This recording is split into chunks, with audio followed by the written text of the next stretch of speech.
Good morning to all of you.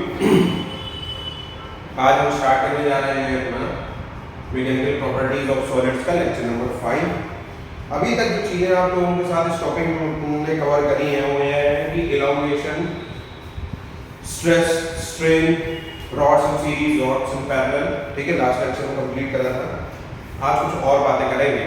ठीक है, तो लेक्चर को स्टार्ट करते हैं अपने। ठीक है, भाई देखिए पहला टॉपिक है, आज का पहला टॉपिक है elongation of a rod due to its own wait.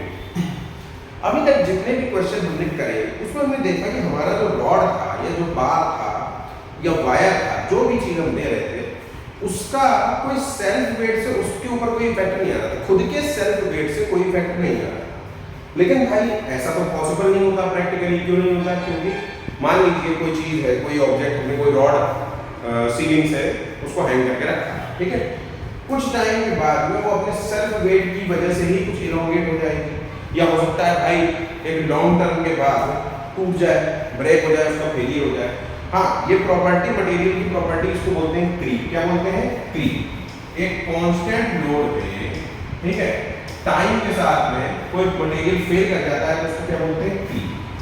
ठीक, CREP,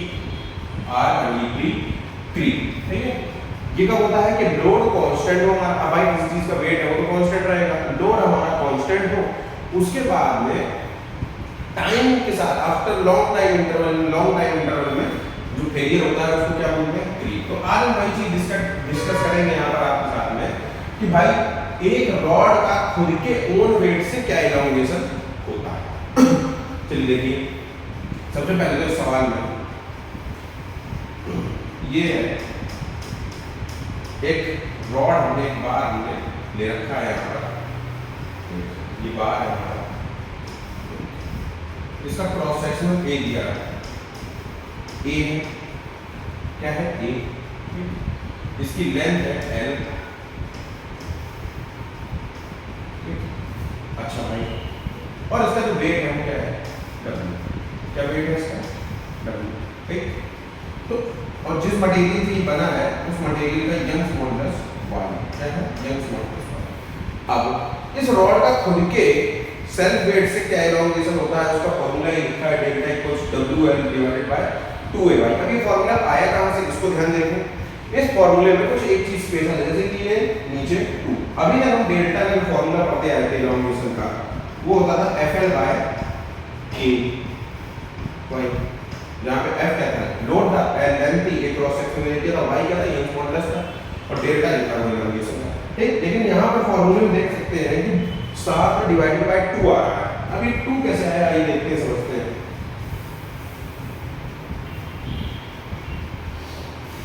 भाई किसी चीज का वेट जो होता है, वेट वो कहाँ एक्ट करता है? कहाँ एक्ट करता है? वेट ऑलवेज एक्ट करता है सेंटर ऑफ ग्रेविटी पे। कहाँ एक्ट करता है? सेंटर ऑफ ग्रेविटी, यानी कि CG। यहाँ पे CG।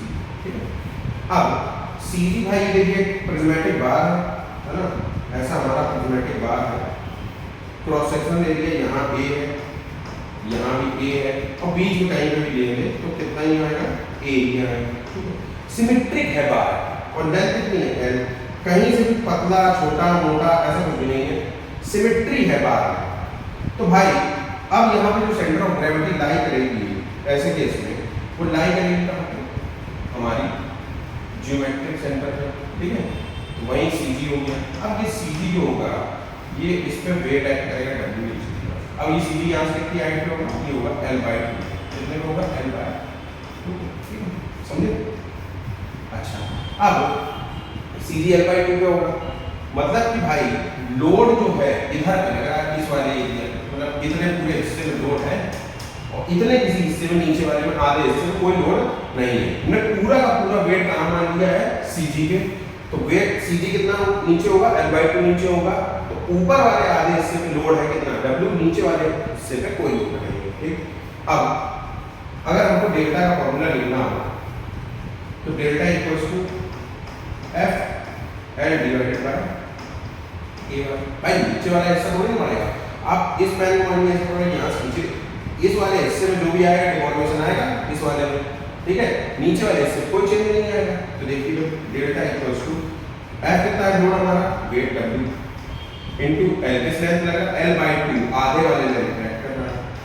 Area of cross section कितना है a, यंग्स मॉडुलस। तो ये देखिए यही फार्मूला ट्राई हो गया हमारा, ठीक। अब इस फार्मूले में कुछ एक स्पेशल चीजें होती हैं, कुछ पॉइंट बताए, पॉइंट जैसे कि मैं आपको बताना चाहूंगा, आपके साथ डिस्कस करना चाहूंगा। ये देखते हैं पॉइंट, ठीक है।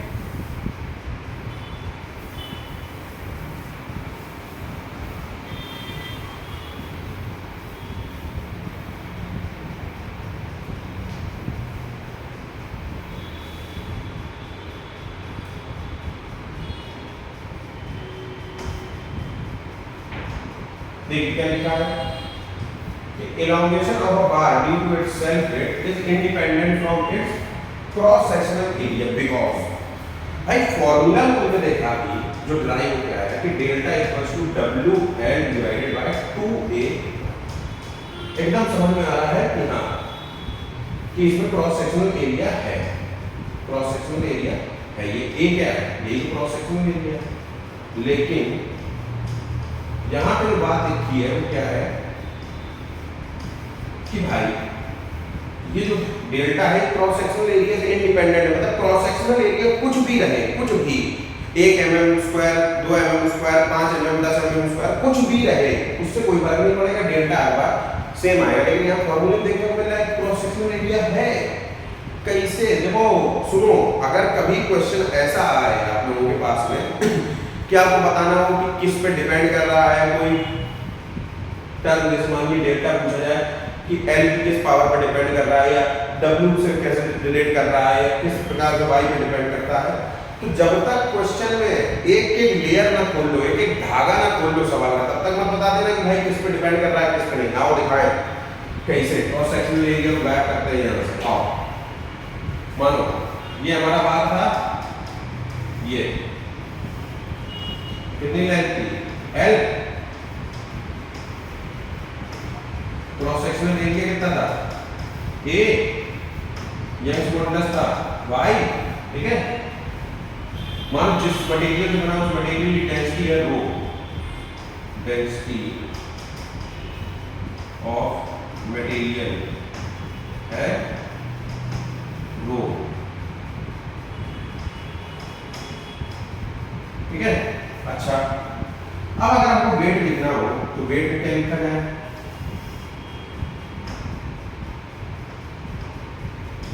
वेट लिख सकते हैं भाई mg, यही weight mg mass into acceleration due to gravity. तो w इक्वल्स टू मास क्या लिखा जा सकता है, डेंसिटी और वॉल्यूम टर्म की भाई rho multiplied by volume multiplied by, ठीक है, ये हो गया। अच्छा अब इस वॉल्यूम को कैसे क्रैक करें भाई, इस वॉल्यूम को हटाना है। इस वॉल्यूम को देखो, ये क्रॉस सेक्शनल एरिया है A और ये इसकी लेंथ L, क्या इन्हीं दोनों को मल्टीप्लाई वॉल्यूम हो, बिल्कुल। तो W इक्वल्स टू इसके बदले में rho into A into L into G। आई इस फॉर्मूला में W को हटाया गया, तो डेल्टा इक्वल्स टू W बदले क्या रख दो, rho into A into L into G, और A क्या है हमारा पहले था, divided by 2 into A into Y। अच्छा A से देखो A कैंसिल आउट, तो फॉर्मूला क्या होगा, delta equals to 1/2 multiplied by rho G L square divided by Y। समझे? तो ये जो एक कहानी पूरी थी और L स्क्वायर जो था ये सब किसके अंदर छुपा हुआ था भाई, W के अंदर छुपा हुआ था। इसीलिए कह रहा हूं कि जब तक सवाल का धागा ना खोल दो एक तब तक मत बता देना कि किसके प्रोपोर्शनल है, किसके इनवर्सली प्रोपोर्शनल है, किस पावर पे डिपेंड कर रहा है, क्या कैसा, समझे? तो देखो यहाँ से रिलेशन क्या निकल के आ रहा है, delta is directly proportional to L square, और डेल्टा A पे तो डिपेंड नहीं कर रहा है। अब कोई चीज नहीं बोली जा सकती, अब सब अपनी जगह पे है, ठीक है। वेट के अंदर ही छुपा हुआ था क्या हमारा ये टर्म, ये पूरा टर्म छुपा हुआ था, तो मिला ही नहीं। बात समझे? ठीक है भाई, तो फॉर्मूला नोट डाउन कर लें।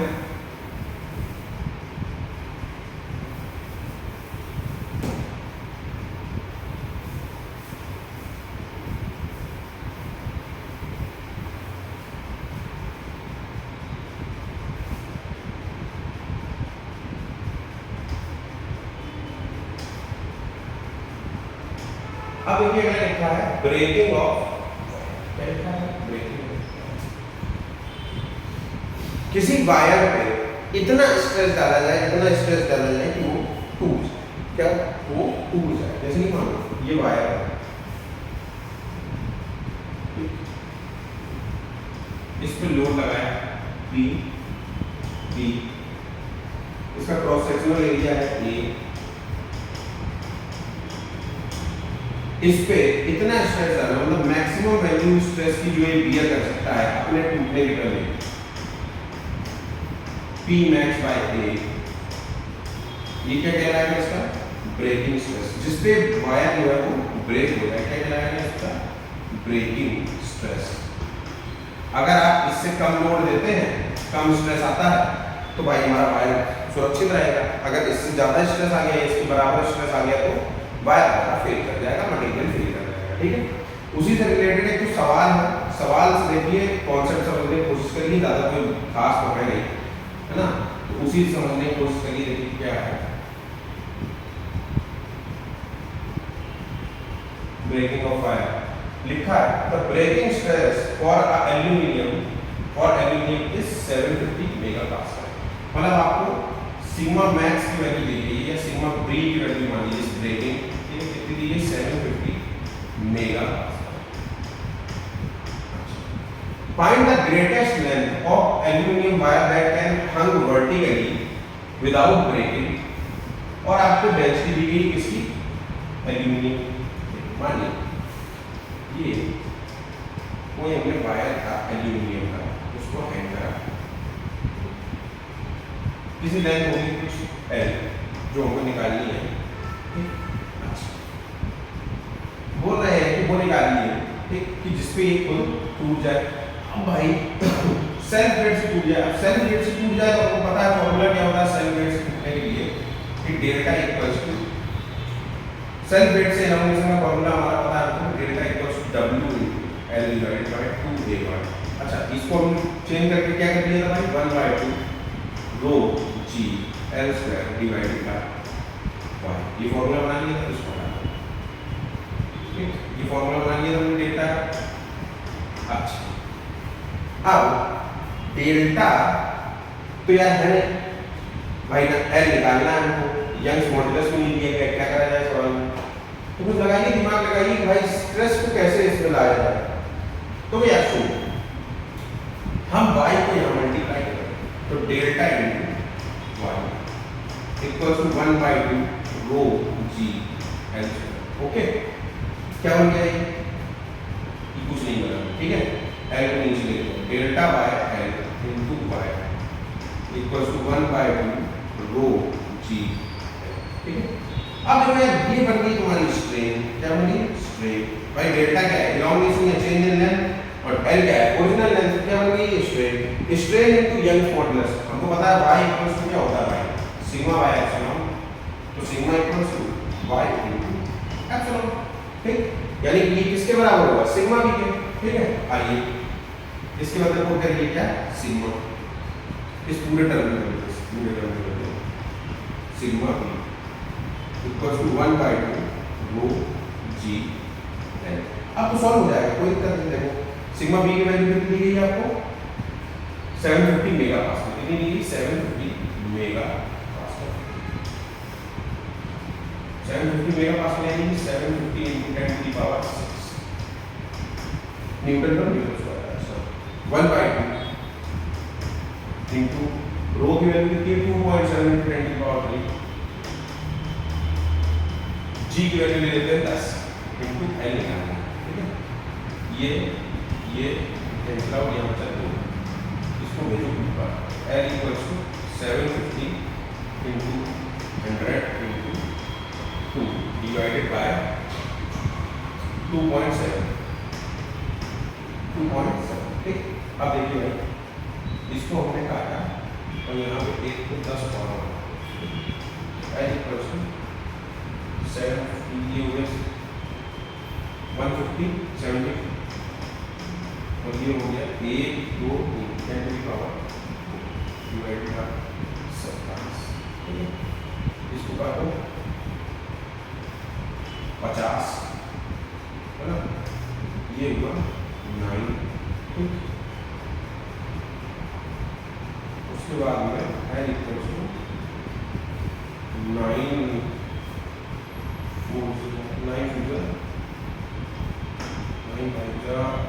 45, फिर 5.5 into 10 की पावर। इतना लंबा वायर जो है आप हैंग कर सकते हैं।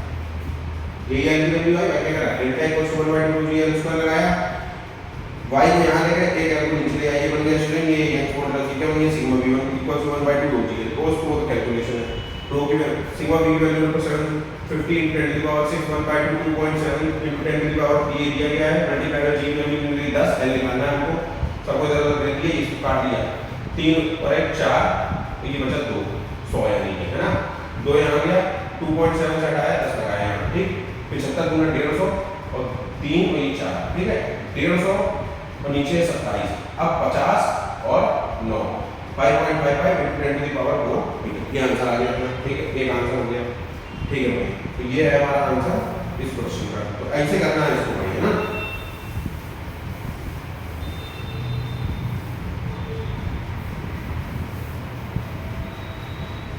अब पढ़ते हैं भाई आगे,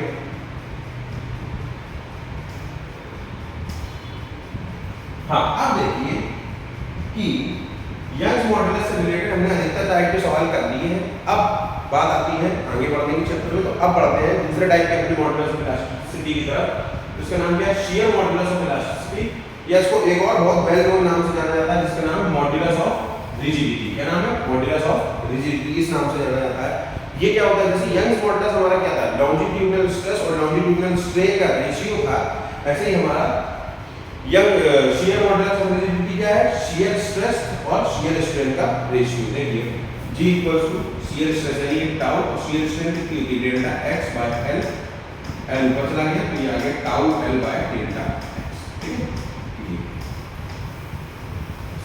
मॉडुलस ऑफ रिजिडिटी या shear modulus of elasticity tau l by delta x, ये हो गया इसका फॉर्मूला। आइए अब आगे बढ़ते हैं।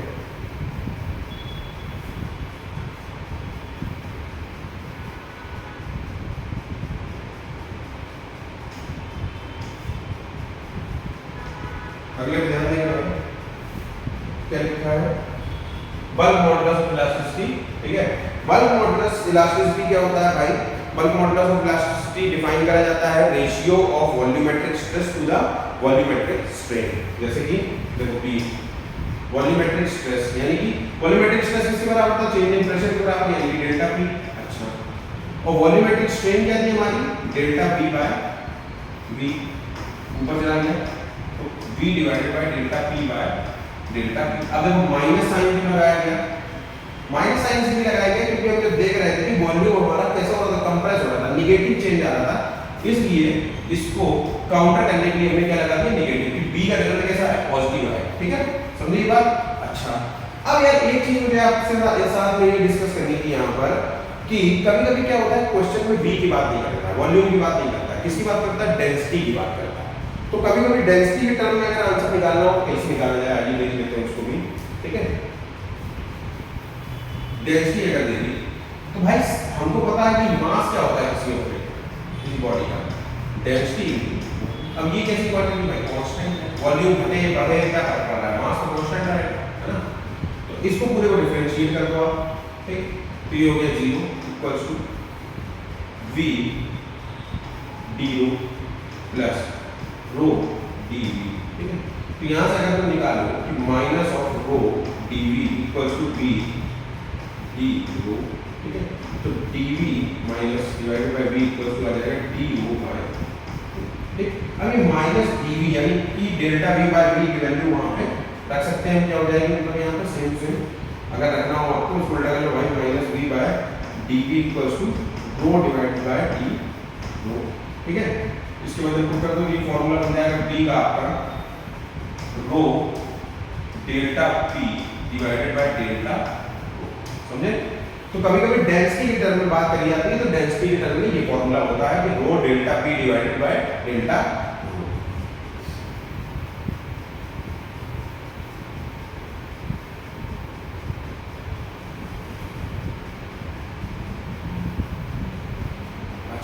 एक टर्म होती है कंप्रेसिबिलिटी। क्या टर्म है? कंप्रेसिबिलिटी। कंप्रेसिबिलिटी कुछ नहीं होता है, compressibility is just defined, simply defined as the reciprocal of bulk modulus. Reciprocal of bulk modulus मतलब अगर आपको कंप्रेसिबिलिटी C निकालनी है तो आपको भी 1/B या K लिखते हैं तो जो आपकी मर्जी, सीधे सीधे लिख दो 1/B और K, काम खत्म, कंप्रेसिबिलिटी हो गया आपका, समझे? तो ये तो हो गई भाई कंप्रेसिबिलिटी की बात। अच्छा, अब और आगे बढ़ते हैं, देखते हैं भाई और क्या क्या है इसमें।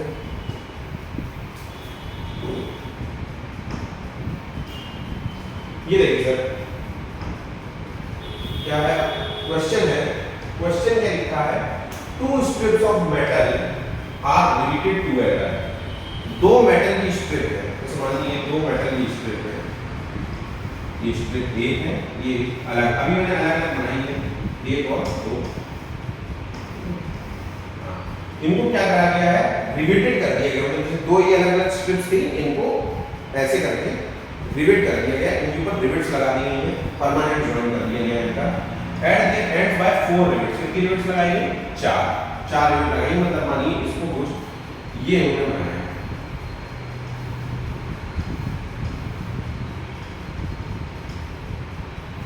ऊपर 1 2 3 और 4 रिवेट्स लगा दी गई है, ठीक है? अच्छा, ईच ऑफ डायमीटर 6 एम, मतलब हर एक रिवेट का डाया है बी रिवेट, तो कितना दिया गया है आपको? 6 एम दिया गया है।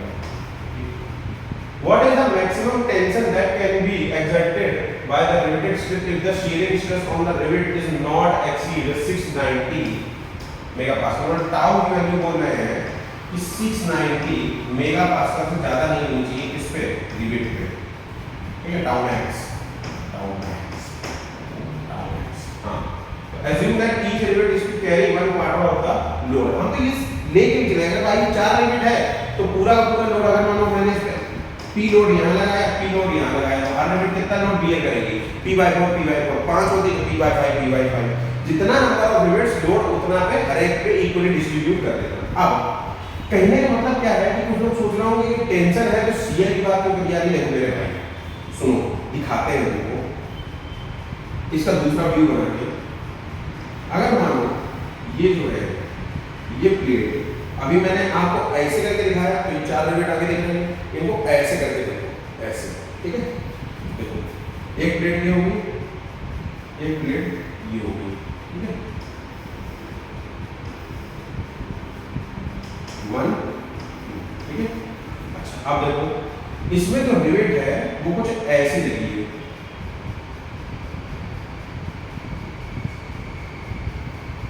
दूसरे कलर से बना लेते हैं, ये देखिएगा, इसमें जो रिवेट है वो ऐसी लगी है,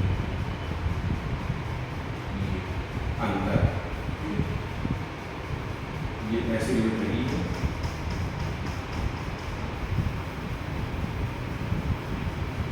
ऐसे, ठीक है? अब यार जब इधर तुम लोड लगाओगे ये, ठीक है, तो देखो रिवेट की शियरिंग होगी कि नहीं होगी? ये रिवेट ऐसे कट जाएगी अगर लोड ज्यादा हो गई, ये इधर से, ये इधर से, है ना? ये इधर से कट जाएगी, ठीक है? कट कैसे जाएगी? मतलब कि ये रिवेट ऐसी हो जाएगी, शियर ऑफ,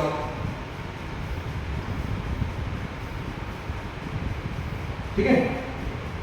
तो भाई इसमें कौन सा स्ट्रेस डेवलप होगा? शियरिंग होगी, रिवेट की तो शियरिंग हो रही है, इसमें भले टेंशन है, ठीक है, लेकिन रिवेट की तो क्या हो रही है? शियरिंग हो रही है। तो कैसे निकालने वो पूछा जा रहा है, कितना लोड होना चाहिए, ठीक है? तो आइए देखिए,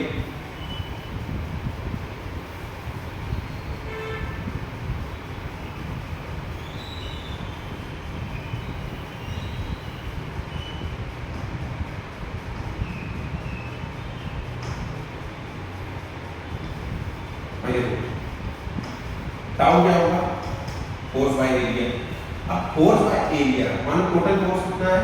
F, ठीक है? ये P, ठीक? तो एक रिवेट कितना दिया गया है? P/4 और डिवाइडेड बाय एरिया, ठीक है? अब टाउ की वैल्यू कितनी है? 690 मेगापास्कल। मेगापास्कल यानी कि 10⁻6 मल्टीप्लाइड बाय P इनको निकालना है, डिवाइडेड बाय 4 इनटू एरिया कितना हो जाएगा?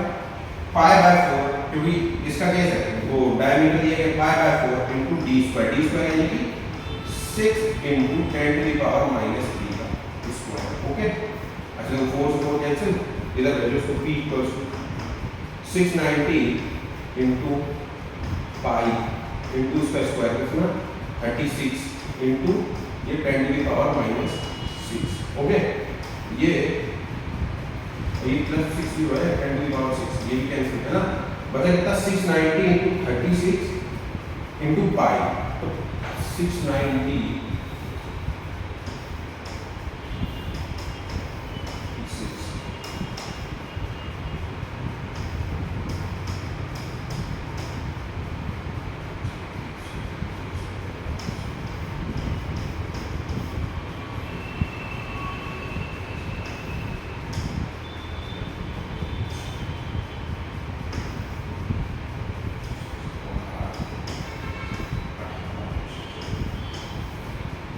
पी आ गया आपका 2484 मल्टीप्लाइड बाय 5। समझे बात, एक लिमिट कितना क्लियर कर रहे हैं पी बाय 4, टोटल एरिया कितना है 3, ठीक है। 690 टाउ मैक्स की वैल्यू भी टाउ मैक्स, इज्जत देनी पड़ती है टाउ को, टाउ जी। तो 690 into 10 to the power 6 equals to p divided by 4 into area कितना पाई by 4 into d square, d यानी कि 6 mm। कैलकुलेशन करेंगे तो इतना आंसर आ जाएगा, ठीक है। हटाएं इसको, बड़े आएंगे, ओके।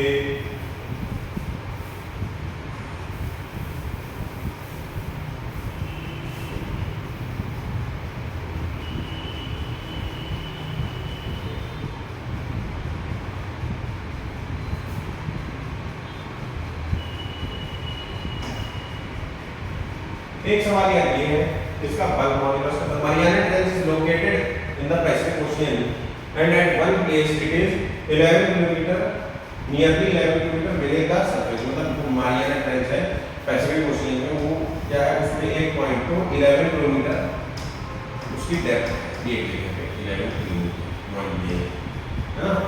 तो बोल रहे हैं water pressure at bottom of the trench is about, pressure जो है इतना है, ठीक है, क्या है इतना प्रेशर है 10 to the power 8 pascal Vaskal, ठीक है। चलो इसकी मान लो डेल्टा पी, सीधी बात 1.1 into 10 to the power 8 है ना, इतना मिल रहा है, ठीक। अच्छा, a steel ball of initial volume 0.32 metre cube, जिस इनिशियल वॉल्यूम कितना है स्टील बॉल का दिया है 0.32 metre cube. Okay, is dropped into the ocean and falls into the bottom of the trench, मतलब नीचे बॉल यहां से गिरी कहाँ, नीचे यहाँ, ठीक है। What is the change in the volume, delta V निकालना है आपको when it reaches to the bottom। B दिया गया है, B है 160 GPa, 160 GPa, GPa बोलो 160 into 10 to the power 9 pascal. समझे बात, चलो निकालो भाई। b इक्वल्स टू फॉर्मूला क्या था, minus b delta p by delta v, ठीक है। आओ तो 160 into 10 to the power 9 equals to minus b यानी -0.32, डेल्टा p था 1.1 into 10 to the power 8 divided by delta v को निकालना है, ठीक। इसको काटो, ये क्या है बचे कितने 10, ठीक। तो delta v equals to -0.32 into 1.1 divided by 16 into 100, ठीक है। इसको हटाओ, यहाँ पे 100 और मल्टीप्लाई हो गया 16 32, ठीक है। यह है delta v equals to 2.2 minus हो जाए 2.2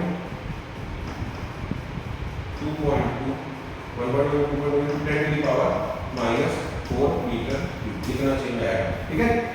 b equals to minus b delta p by delta v, b की वैल्यू रखी, b की वैल्यू रखी, डेल्टा p रखा, डेल्टा v निकालना है आप कैलकुलेशन करिए -2.2 into 10 की पावर -4 मीटर क्यूब, इतना आंसर आएगा इसका, ठीक है। तो भाई ये था आज का लास्ट सवाल, इसके बाद नोट कर लीजिएगा। इसके बाद मिलते हैं नेक्स्ट लेक्चर में। नेक्स्ट लेक्चर में अब चैप्टर थोड़ा सा ही रह गया है हमारा, ठीक है, 1-2 क्लास में और खत्म हो जाएगा। तब तक के लिए भाई पढ़ाई करते रहें। अब जब चैप्टर आगे खत्म होने वाला है तो पीछे का पूरा रिवीजन करते रहें। Thank you.